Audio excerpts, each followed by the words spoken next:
what's happening internationally, primarily commercially, from Germany, the United States, and from the USSR. The lineup for this morning can be pretty straightforward. I've asked Dr. Wurzel to go first to outline the program in Germany. Maybe we'll even learn what's happening on both sides.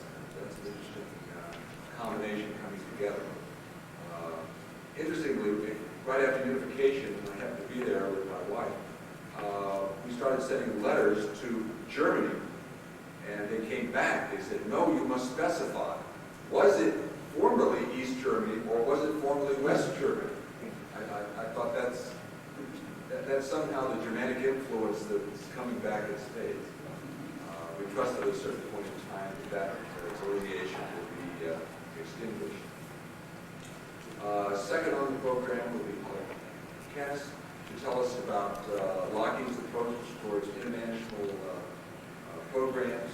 I think you'll find out that Lockheed's doing a great deal international.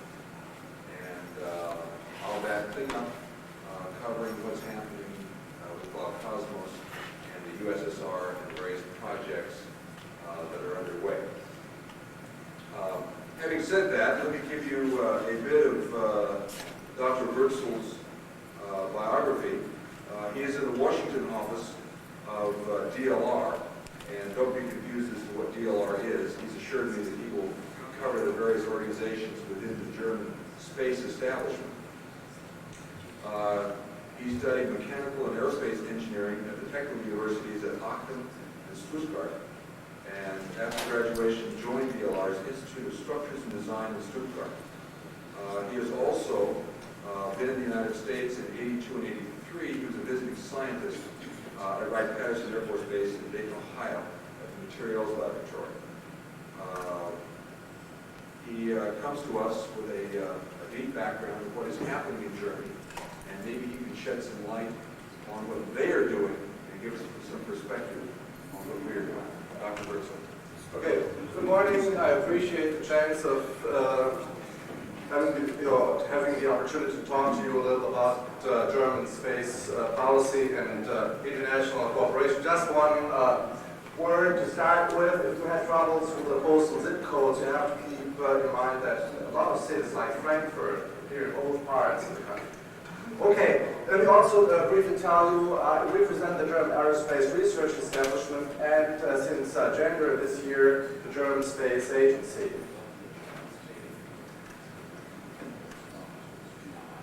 The pillars of the German space policy are the European cooperation within NASA. That is the prime slot. Then a national program to prepare, bring in the basics to complement participation in European programs, and transatlantic cooperation and bilateral programs. Transatlantic cooperation was intentionally put here in the first place because cooperation with the United States has been and hopefully will be a major part of bilateral cooperation. Now let's take a short look at the management of European space programs. You see these 13 countries here, and most of them have space agencies that take care of their national space programs and represent them in ESA. Germany's space agency is a newcomer, but incidentally, at about the same time, 3 countries established space agency. That was Germany with DARA, the Italians with the ASI, finally the Canadians, and you may know that Canada also is an associated member of ESA. Now, DARA, if literally translated, is the German Agency for Space Matters. It was established in 1989, and unlike many others, or unlike NASA, it is not a government agency. Instead, it was set up as a limited liability company. The reason for that was people thought it would allow for more flexibility and a management style that would be closer to industry. In order to, however, it is 100% government owned. And in order to keep it going as a government agency, a special law was passed that bestowed on DARA the right to act on behalf of the government in space-related affairs. Now, space agencies' responsibilities include drafting of space policy, implementing it in the national space programs, representing German interests outside of the country, and here especially towards the European Space Agency, ESA.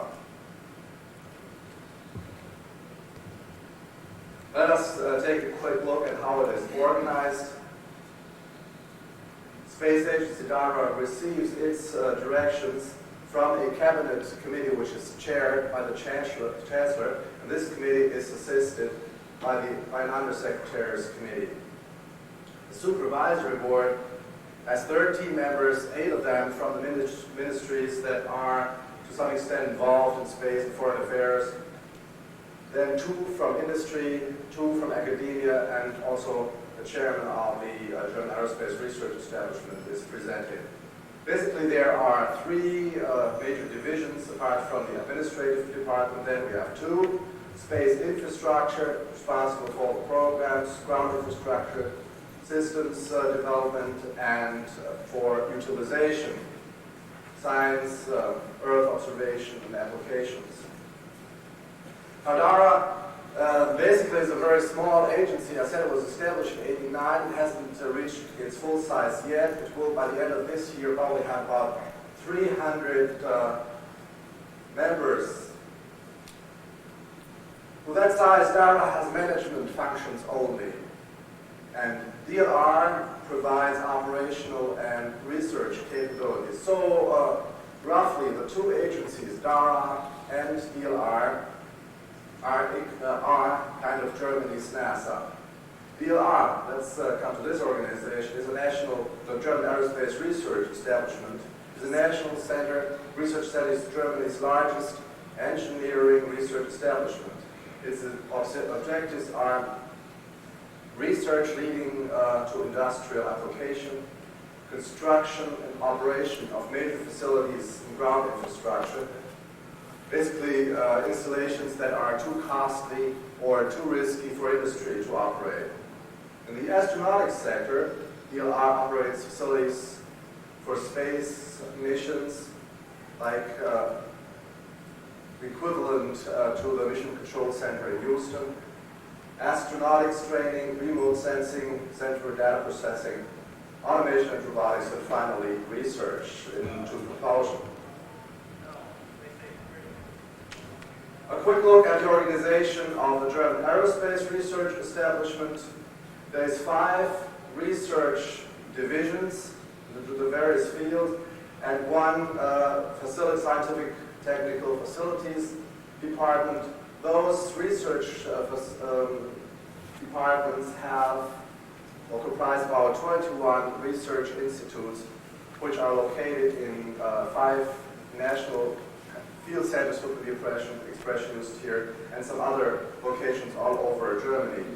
And their work programmatically is divided into an astronautics sector, which takes up about 50% of all capacity, an aeronautics sector, which makes up 40%, and finally energy technology, which is mainly non-nuclear technology, renewable energy, solar energy, makes up 10%. Let's make a little detour. While the German Space Agency was established, DARA, major changes took place in the German aerospace industry, and Deutsche Aerospace was set up. Let me briefly introduce that. With Deutsche Aerospace, the 4 major German aerospace companies were brought under one roof, the Deutsche Aerospace roof, and Deutsche Aerospace itself is a member of the Daimler-Benz family, of which Mercedes-Benz is the best known here. Deutsche Aerospace wholly or with a majority owns MBB, Dornier, MTU, which is into propulsion, and TST, which is defense and electronics. So all fields in aviation, space, electronics, and defense are covered by this industry now. But the point is, because the acronym for this organization is DARA, sometimes, if you're not too familiar with the German scene, you might confuse it with DARA. The organization and funding is briefly depicted in this view graph here. Federal funds are given to DARA, and DARA then takes care of them concerning the national programs with industry, the research centers, and the universities. Multilateral programs with ESA, and bilateral programs with others, and specifically NASA. Research centers and universities, let me just mention this, however, also get some money directly from the state, so they are not 100% dependent in their space research on the German Space Agency.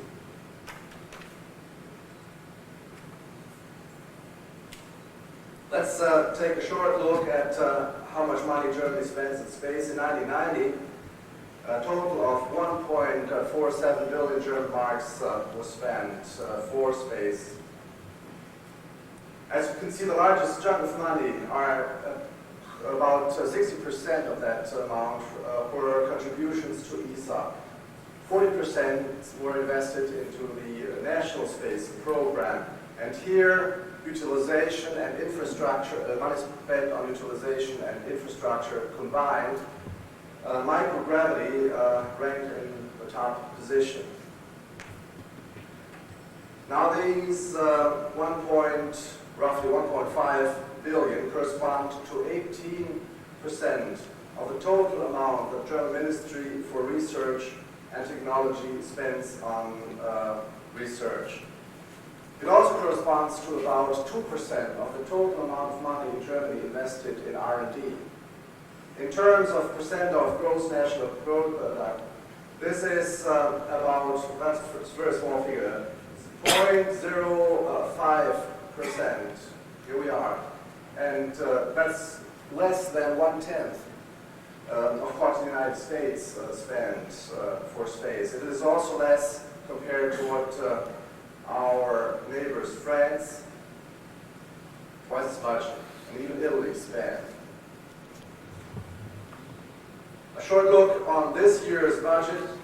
If you ask why isn't this color-coded, first of all, I ran out of yellow transparencies. And second, this is only a proposal. This is what the German ministry, the German government wants to spend. It has not yet been gone through Parliament. Roughly, as it stands here, it is an 7 or 8% increase over last year's spending on space. However, this increase of 7 or 8% will be invested into the infrastructure of the Eastern German states, space infrastructure there. So basically, for what is going on in the western part of the country, there is no increase this year. But that still can be changed once it's gone or it's going through Parliament. Roughly the equal parts of it, 40% are spent for the utilization this year and infrastructure. Now, for quite a while, the new German space policy has been in the making. It's the fifth such effort since space is being worked on in Germany, and this new space policy was finished about 2 or so years ago already. Then unification happened, it had to be rewritten, then there were those problems with in financial matters. The result is that it will come out later this year. Basically, it's the research and application program of the federal government with strong inputs from academia and industry. But first, it will integrate R&D capacity projects from Eastern Germany, will outline funding, provide guidance for industry till 2010. Funding will be a bit too long. Introduces concepts till 2010 and some visions of what might be going on afterwards. It is oriented towards space utilization and users, and basically it's the Bible for the work of the German Space Agency. The strategic objectives for this new space policy for the next 10 years was issued by the government, and they are to increase the knowledge of the universe, help solve environmental problems by Earth observation, improve public and commercial infrastructure, especially base-based communications systems,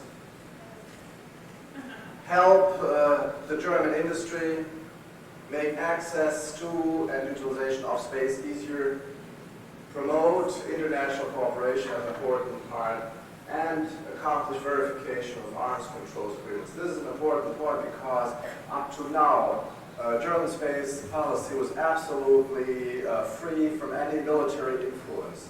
So in the future, with the verifications program, for the first time, we'll have military efforts being introduced here. So apart from this, new is that the former GDRs, the German Democratic Republic's activities, and will be integrated, and that means an intensification of cooperation with the Soviet Union. Up to now, the major part of space work was financed by the Ministry for Research and Technology. Parallel to it, a couple of other ministries like Transportation, Post, and Telecommunications did their own work. In the future, they will be all under the roof of the Space Agency. And finally, what is new is the strong input of the industry and the future customers. So, in the utilization field, we have four major parts: extraterrestrial research, Earth observation, microgravity, and telecommunications.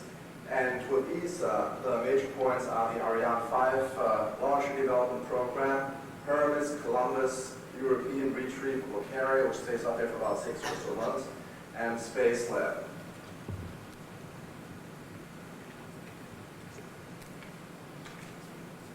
How does the new program change priorities? Infrastructure basically will stay on the same level. Extraterrestrial research and microgravity will be cut down a little, whereas Earth observation and telecommunication will increase in importance. Earth observation by 50%, and telecommunications will be kind of doubled.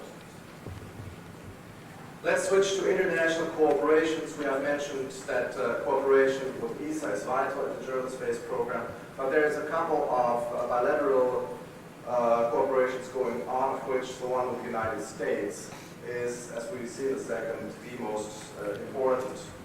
How important cooperation with ESA is for the German space program is the fact that 60% more, the major part of its spending goes to ESA, and ESA with its 30 members and 2 associate members has received and is receiving about 1/4 of its total income from Germany. Only France contributes a larger portion. However, because France and Italy spend more money on space, the major part of the money they spend on space, they invest in their national programs. So Germany is the only one that spends the major part in European programs. As far as the major ESA programs is concerned, we have here Ariane 5, Hermes, and Columbus. If you look at Germany, it takes part in these programs. Follows in Ariane 5, it's 22%. In Hermes, it's 27%. And in the Columbus program, it's 38%. You might just want to know that Italy is strongly investing into the Columbus program, whereas France spends predominantly on space transportation. Just one word on cooperation with the Soviet Union. We just mentioned that it will be intensified in the future. The next major step will be the Mir 92 mission, where a German astronaut in March 92 will spend 8 days on the space station Mir, taking with him 100 kilograms of scientific payload to do 15 experiments and bring back 10 kilograms.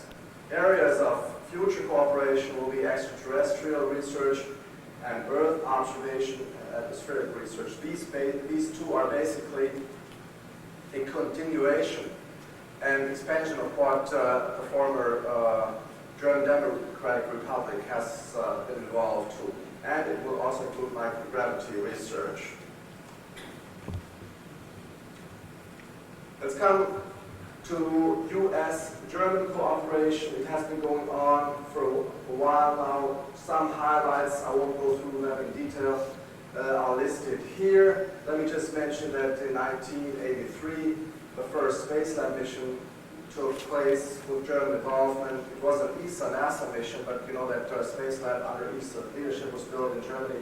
Also the European astronaut to fly that mission was a German astronaut. Then there was the D1 space lab mission in '85. That was the first space lab mission ever, where after launch payload controls was done from the German Control Center. For recent events, Galileo, the X-ray satellite ROSAT. Then a few weeks ago we had the Gamma Ray Observatory, where Germany participated with 2 experiments. Coming up are the D2 space lab missions, a couple of other enterprises in astronomy made here and extraterrestrial research. To come to a conclusion, I would like to say a few words about D2, because D2, I think, is really a very good example of international cooperation. D2 originally was slated for a flight in 1988, and it was to refly the experiments from D1. But due to the delays caused by the shuttle accident and other problems with the shuttle, the time was used to change the aims. Now it's basically in preparation for the Columbus utilization. The 3 fields here: automation and robotics, telescience, space-based, will work as a space-based laboratory. It also is supposed to test the operation of the infrastructure. Germany has invested quite heavily into infrastructure for the Columbus space program. Manned Space Control Center was added to the existing control center. We have industry has built up a payload integration center. There is a microgravity user support center for the private industry that gives access to the private industry to the space lab. And also in astronaut training, you might know that DLR does the astronaut training not only of the German astronauts, but in future of the European astronauts in the scientific field. And finally, it is meant to mobilize industry. D2 basically is a US-German endeavor with participation of some others. US participation includes providing launch for the shuttle, ground control. NASA participates with a couple of experiments, and thereby will use German facilities. And from the German side, we have mission management, payload integration, and operation, crew training, as mentioned, and ground control of the payload.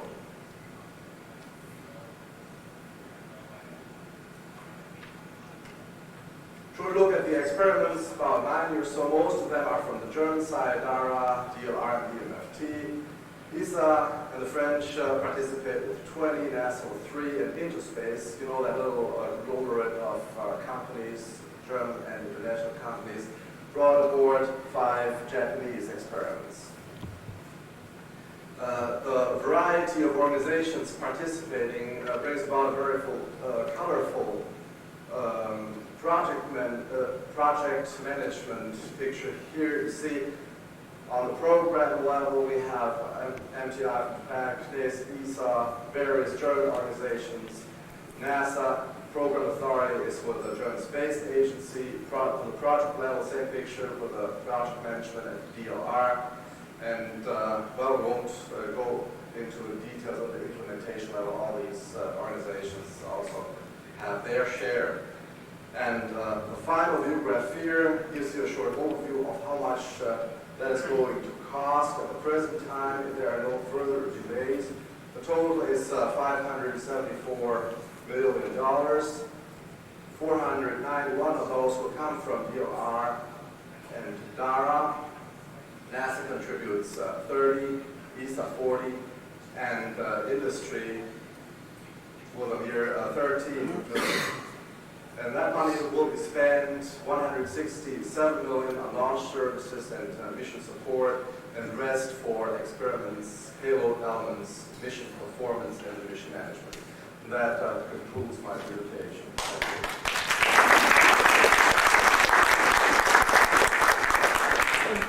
We have time for a few questions. Are there any? Please. Do I understand you right that your industry is essentially a monopoly for these companies or adversaries? That is basically true because under the German Deutsche Aerospace roof, we have about 80% of the total German aerospace industry. So the remaining 20% are not under the roof.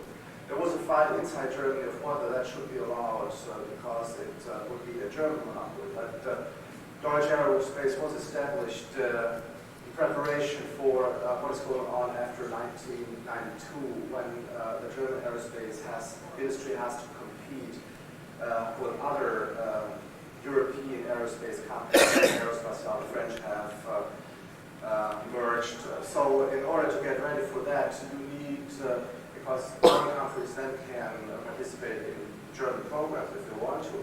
So in order to have a working competition, you have to have companies that are on about the same size level. This is what that merger was for, why it was approved by the government. One other question. What is the, we have a lot of problems in Congress, one reason. But what is the relationship of this organization with the aerospace industry?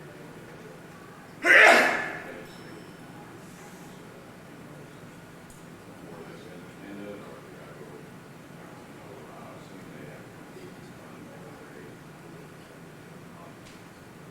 I'm not quite sure whether I fully understood the Let me rephrase the question. I think I understand it.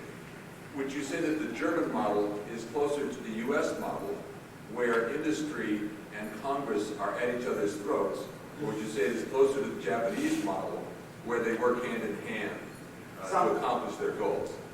Somewhere in between, but maybe a little bit more to the Japanese side. I mean, they still have to fight for their money, but there's a bit more stability in their work with the government. I mean, here you have that annual fight, and things may change drastically from one year to the other. As I have pointed out here, there is the long-term programs, that's why they're called long-term programs going on with ESA. They reach from over 10 years. And the same thing as is the case in the German space policy, which outlines funding and did so with the help of industry for another 10 years. And so basically, the German industry does know where they are headed for. But still, they're always in for surprises, but not to such an extent as here. Let me follow that with another comparison. My understanding in Japan is there is relatively little switching back and forth from Japanese industry to Japanese government, whereas there is considerable switching in this country between industry and government. What is the pattern in Germany? Again, I would say it's in between. There is a pretty good talk between the government. But people move from jobs in industry to government and back again. No, when I came here to the United States, I was surprised about that kind of movement. I couldn't believe from my eyes. Especially at that time at NASA, you met somebody 6 months later, it was gone. That is not the case in industry. Germans don't like to move, so once they are with an organization, most of them stay with it, and most of them stay with the government.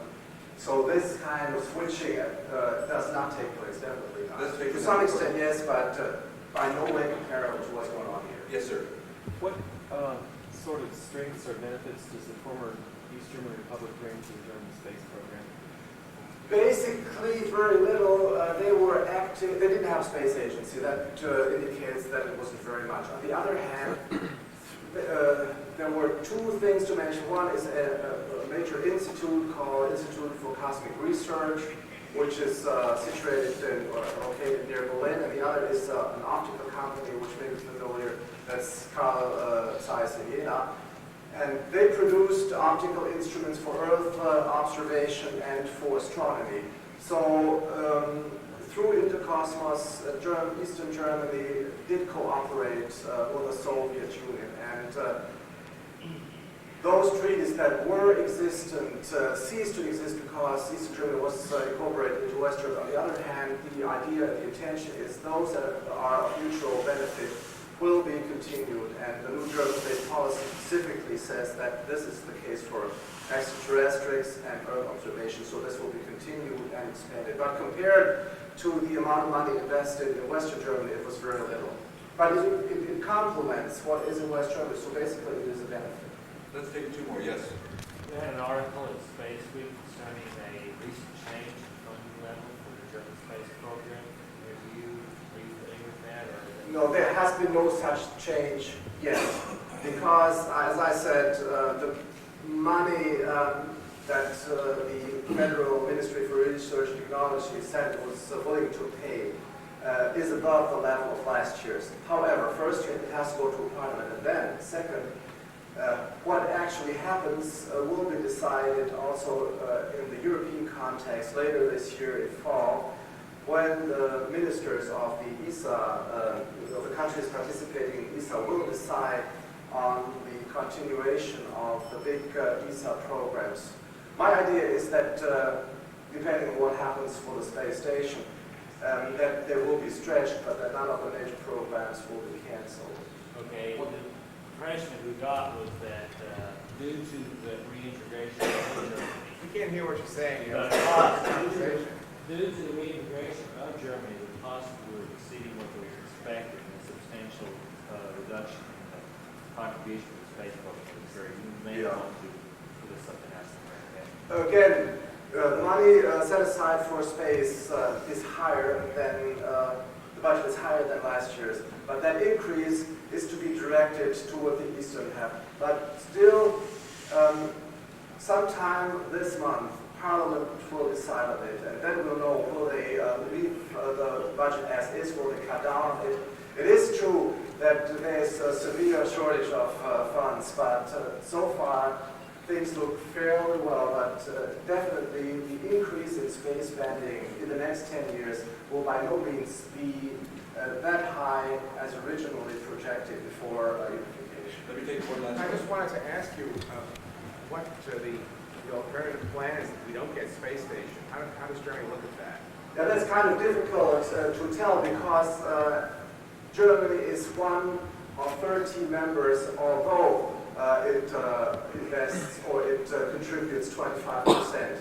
Now, my idea would be, my personal idea would be that in case space station freedom is cancelled, that the French and the Italians, who are the other major space-faring nations in Europe, and also I mentioned that Germany has invested heavily in infrastructure, and those other two will push strongly to continue.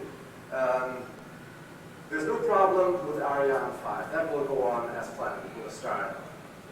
I think Hermes will continue to, not as fast as originally said. They have financial problems, they have technical problems, but they will do it. And they will do it now even more than they were doing it before, because those who said we need European autonomy to fill themselves will say, okay, we are right. As far as the Columbus is concerned, which consists of 3 elements, polar platform, an attached pressurized module to a space station, and an unintended free flyer, probably the attached module will be canceled.